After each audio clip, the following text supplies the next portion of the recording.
मैं पहले आप सभी को और पूरे प्रदेश वासियों को पावन प्रकाश पर्व की हृदय से बधाई देता हूं। अभी 26 दिसंबर को और 27 दिसंबर को पूरे देश ने साहबजादा दिवस के साथ जुड़कर के गुरु गोविंद सिंह जी महाराज के चार साहबजादों के प्रति अपनी श्रद्धा को व्यक्त करते हुए उन्हें उनकी स्मृतियों को नमन किया। बाबा अजीत सिंह, बाबा जुझार सिंह, बाबा जोरावर सिंह और बाबा फतेह सिंह की शहादत के साथ ही माता गुजरी के प्रति श्रद्धा को व्यक्त करते हुए हम लोगों ने पूरे देश को देखा।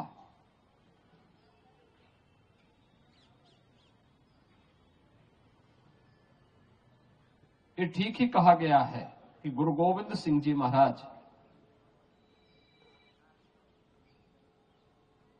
एक शहीद पिता के पुत्र हैं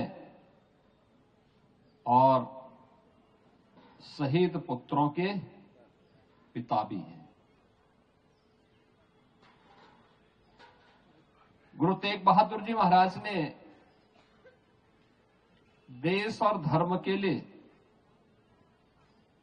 अपनी शहादत दी। शहादत के लिए गुरु तेग बहादुर जी महाराज को गुरु गोविंद सिंह जी महाराज उस समय प्रेरित कर रहे हैं कि नहीं, देश पे संकट है, धर्म पे संकट है, और अगर किसी महान आत्मा का बलिदान होगा तो ये जो विधर्मी आज हमारे देश को, हमारे धर्म को नष्ट करते हुए उतावले दिखाई दे रहे हैं, ये बेनकाब होंगे, देश खड़ा होगा इसके खिलाफ। और उस महान बलिदान के लिए सबसे उपयुक्त कोई हो सकता है तो आपसे उपयुक्त कौन हो सकता है।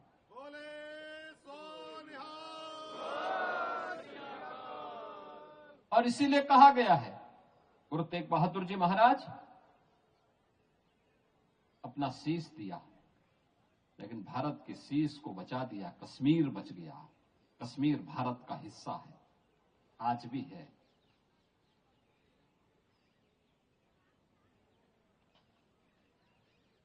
गुरु गोविंद सिंह जी महाराज के दो छोटे साहबजादों को,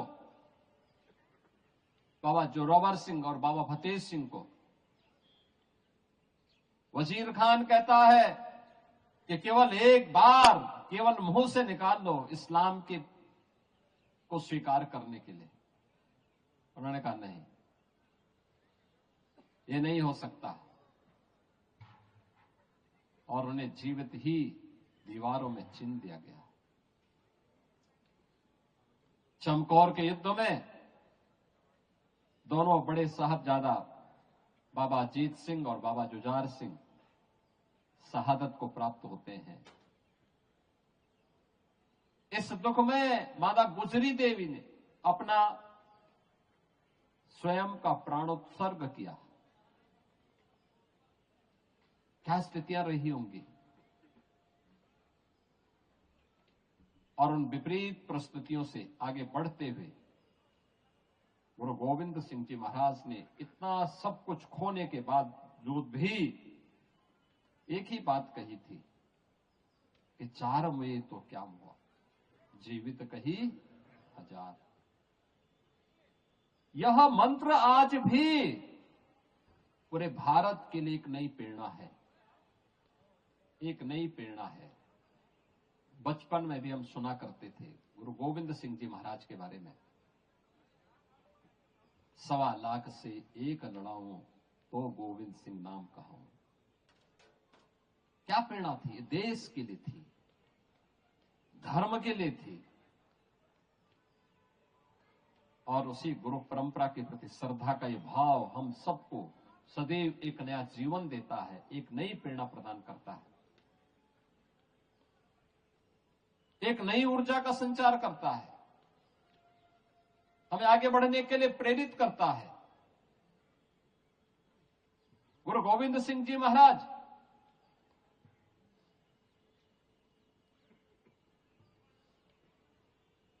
खालसा पंथ की स्थापना जाति भेद को, छुआछूत की भावना को सर्वथा समाप्त करने के उद्देश्य से उन्होंने की थी।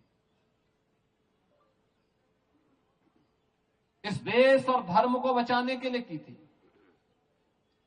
सकल जगत में खालसा पंथ गाजे, जगे धर्म हिंदू सकल भंड भाजे का उद्घोष करके उस समय की विधर्मी ताकतों को उन्होंने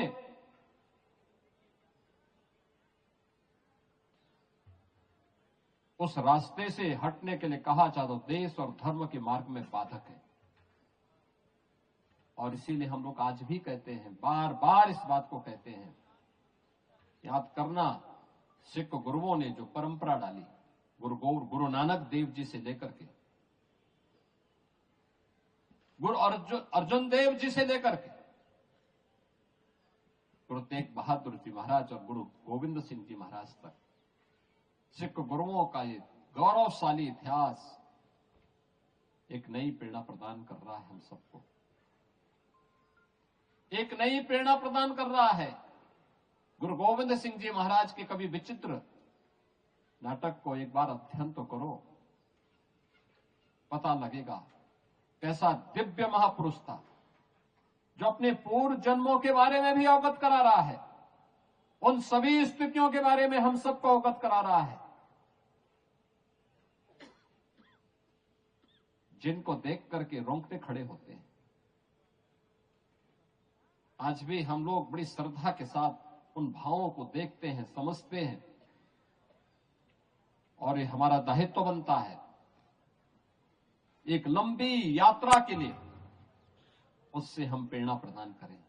आज का ये प्रकाश पर्व उसी प्रेरणा का एक दिवस है, जब हमें सिख गुरुओं के त्याग से, उनके बलिदान से, उनके कृतित्व से एक नई प्रेरणा प्राप्त होती है। और ये तो लखनऊ का सौभाग्य है। गुरु तेग बहादुर जी महाराज गुरु गोविंद सिंह जी के साथ उनके बचपन में, बाल्यकाल में उन्हें लेकर के सी लखनऊ के याह्यागंज गुरुद्वारे में रुके थे। कितने ऐतिहासिक परंपरा आपके पास है, हमारे पास है। उस ऐतिहासिक परंपरा का संरक्षण करना,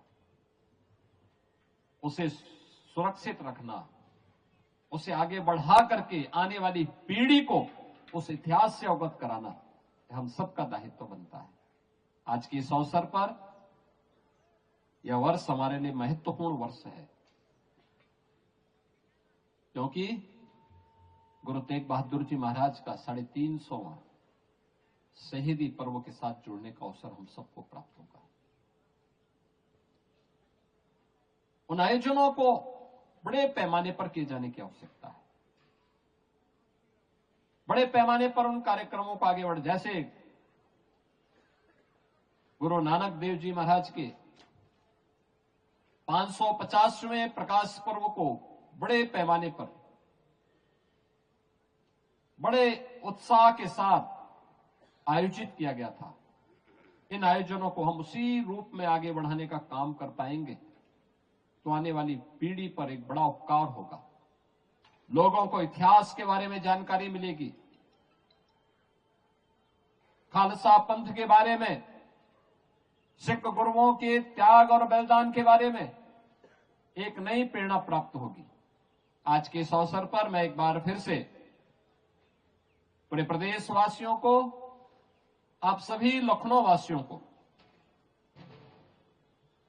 10वें पिता की इस पावन प्रकाश पर्व की हृदय से बधाई देता हूं और विश्वास व्यक्त करता हूं कि सिख गुरुओं का ये बलिदान, उनकी प्रेरणा देश और समाज के लिए उपयोगी बनाने में हम सब अपना योगदान दे पाएंगे। आप सबके प्रति मेरी मंगलमय शुभकामनाएं हैं। बोले सो निहाल।